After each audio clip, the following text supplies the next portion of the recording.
Hello प्रिय मित्रों, मैं एसकेडी स्वागत करता हूं आपका अपने YouTube channel know your history में। आज हम चर्चा करेंगे वर्तमान समय में इतिहास को लेकर हो रही अर्थहीन चर्चाओं के बारे में। जैसा कि हम सभी जानते हैं कि इतिहास को पुराने समय में पांचवें वेद की संज्ञा दी जाती थी। सभी गुरुकुलों में इतिहास का अध्ययन अवश्य कराया जाता था।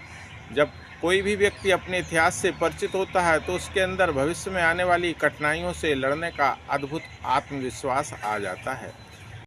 इतिहास हमें भूतकाल में हुई गलतियों से सबक लेने के लिए प्रेरित करता है तथा आने वाले समय के लिए और बेहतर तैयारी रखने की सीख देता है।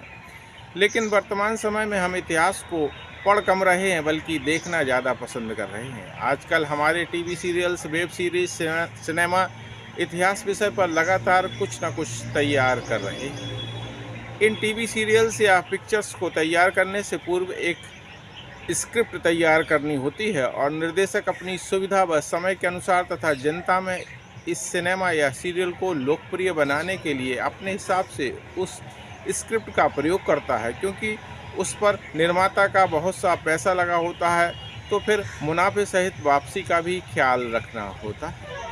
इसलिए टीवी सीरियलों, सिनेमा या वेब सीरीज में इतिहास की कड़वी सच्चाइयों को या किसी खास चरित्र का संपूर्ण विश्लेषण, उस चरित्र के सकारात्मक या नकारात्मक पहलुओं को दिखाना संभव नहीं होता। जब हम इतिहास के किसी खंड या अपने मन में बसे किसी इतिहास पुरुष के चरित्र को सिनेमा के रूप में देख रहे हों तो पूर्वाग्रह से ग्रसित नहीं होना चाहिए। देखने से पहले या देखने के बाद इतिहास की उस कालखंड का अध्ययन अवश्य करें, अन्यथा आप स्वयं भ्रमित हो सकते हैं अथवा आपको बड़ी आसानी से भ्रमित किया जा सकता है। यदि आप इतिहास के उस कालखंड का स्वयं अध्ययन करेंगे तो उस समय की परिस्थितियों से जोड़कर घटनाओं को बेहतर तरीके से समझ सकेंगे। ध्यान रखें, भूतकाल में किस घटना के लिए कौन उत्तरदायी था अथवा कौन अत्याचारी था, कौन दयालु था, किसने निर्माण किया, कौन विध्वंसकारी था, कौन सहिष्णु था या कौन कट्टरवादी था, किसने कत्लेआम किया या किसने प्रजा की भलाई पर ध्यान केंद्रित किया, इन सभी घटनाओं पर हमारा कोई बस नहीं है, ना ही हम इनमें कोई परिवर्तन कर सकते हैं। तो फिर इन असंगत बातों पर ध्यान न लगाकर हमें इतिहास से सीखे हुए सबक के आधार पर भविष्य में उन गलतियों से बचने के लिए तैयार होने में अपनी संपूर्ण ऊर्जा लगानी चाहिए। वर्तमान समय साइंस एवं टेक्नोलॉजी का समय है। नित नई नई टेक्नोलॉजी दुनिया के सामने आ रही है। ऐसे में अगर नौजवान पीढ़ी भूतकाल में हुए अत्याचारों का प्रतिशोध लेने लगे या उन घटनाओं पर गिलानी की भावनाओं से आत्म कुंठित होने लगी, तब हम कल्पना कर सकते हैं कि संसार में हम कितने पिछड़ जाएंगे।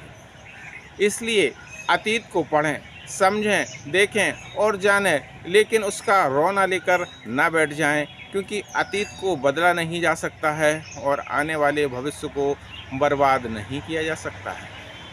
अपनी ऊर्जा का सदुपयोग देश और संसार की भलाई में करें। नए अवसरों को तलाशें, नए विचारों को देश और समाज के सामने लाएं। हमारी सनातन संस्कृति अनंत काल से इसीलिए अक्षुण्ण रह पाई है क्योंकि जो मानव जाति के लिए उपयोगी है उसे हमने खुले दिल से स्वीकार किया। इस संसार में उपजे प्रत्येक नए सिद्धांत को देखा, परखा, उसका गहराई से अध्ययन किया और यदि उपयोगी लगा तो स्वीकार करने में कतई संकोच नहीं किया। यही इस संस्कृति की जीवंतता है। धन्यवाद।